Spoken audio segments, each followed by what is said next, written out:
নমস্কার বন্ধুরা, রিম্পি শখের চাবিকারি চ্যানেলে আরেকটি নতুন ভিডিও নিয়ে চলে এসেছি। সবাই কেমন আছো? আশা করি ভালো আছো, আমিও ভালো আছি। এই দেখে নাও, এই মাছটাকে দেখে নিশ্চয়ই চিনতে পারছো, এটা পমফ্রেট মাছ। আগে ভালো করে ধুয়ে পরিষ্কার করে বেছে নিয়েছি। পেটের মধ্যে একটা কালো মতো নোংরা থাকে, ওটা অবশ্যই টেনে ফেলে দেবে। তারপরে মাছটাকে কড়া তেলে ভেজে এবার আমি কাঁচা লঙ্কা আর কালো জিরে ফোড়ন দিয়েছি। সবাই এই মাছের ঝাল করে, এইভাবেও করে খেয়ে দেখবে, দারুণ লাগে। এবার আমি আলু দিলাম, কেন সবসময় ঝাল কিন্তু শরীরের পক্ষে ভালো না, পাতলা করে ঝোলও কিন্তু করলে ভালো লাগবে। কালো জিরে ফোড়ন দিয়ে, কাঁচা লঙ্কা ফোড়ন দিয়ে আলুটাকে ভালো করে আমি আগে একটু নাড়িয়ে নিয়ে তারপরে নুন আর হলুদ দিয়ে দিচ্ছি। যে যেমন ঝাল খাও সে সেমন অনুযায়ী ঝাল দেবে, তেমন অনুযায়ী ঝাল দেবে। যাই হোক, এই দেখো ভালো করে আলুটাকে সুন্দর করে এটাকে কড়া করে ভেজে নিতে হবে। ভাজার পরে আমি এই যে এখানে নিয়ে নিচ্ছি টমেটো, আদা আর লঙ্কা গুঁড়ো, কাঁচা লঙ্কা ওর সঙ্গে দিয়েই দিয়েছি। তোমরা তোমাদের পরিমাণ অনুযায়ী ঝাল দেবে। এবার এই মশলাটা দিয়ে আর কিচ্ছু না, না জিরে গুঁড়ো, না ধনে গুঁড়ো, কিচ্ছু না, না পেঁয়াজ, না রসুন, কোনো কিচ্ছু না, শুধু এটা দিয়ে ভালো করে কষিয়ে নেবে। এটা দিয়ে ভালো করে একদম শুকনো শুকনো করে কষিয়ে বেশ যখন তেলটা বেরিয়ে আসবে, ভালো করে কষিয়ে নেওয়ার পর জল দিয়ে দেবে।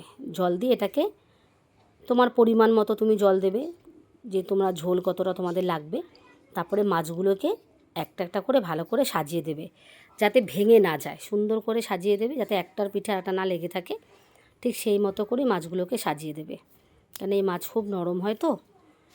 ঠিক এইভাবে সাজিয়ে দিয়ে তোমাদের যতটা দরকার তোমরা ততটা জল দেবে, আগেই বলেছি।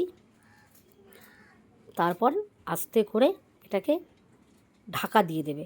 গ্যাসটা কিন্তু মানে ওভেনের গ্যাসটা কিন্তু একদম লো থাকবে, কারণ না হলে কিন্তু এটা পুড়ে যেতে পারে, বা ঝোল হয়তো ফুটে যেতে শুকিয়ে যেতে পারে, ফুটে আলু হয়তো সেদ্ধ হবে না। এই দেখে নাও কেমন লাগছে, দেখো দেখে নাও। আর কিচ্ছু না, ধনেপাতা বা গরম মশলা কিচ্ছু না, এইভাবে ঠিক এইভাবেই রান্না করবে। যদি তোমাদের পছন্দ হয়ে থাকে আমার এই ভিডিওটা, তাহলে আমার চ্যানেলটিকে লাইক, কমেন্ট, শেয়ার, অবশ্যই সাবস্ক্রাইব করে আমাকে এগিয়ে যেতে সাহায্য করবে। নানা রকম ভিডিওর মাধ্যমে তোমাদের কিন্তু আমি এইভাবেই চ্যানেলটাকে নিয়ে যাওয়ার চেষ্টা করছি। তোমরা আমার সাথে থেকো, পাশে থেকো বন্ধুরা, আমাকে এইভাবেই সাহায্য করো এগিয়ে যেতে। দেখে নাও, ঠিক এই পদ্ধতিতেই কিন্তু রান্না করবে, খুব ভালো লাগে। মাছ যদি খেতে স্বাদ হয় তাহলে তো ঝোলটা প্রচণ্ড ভালো লাগে। আজ তাহলে দেখে নাও, তোমাদের সাথে এই মাছের ঝোলটাই শেয়ার করলাম আজ। তাহলে এটুকুই, টাটা।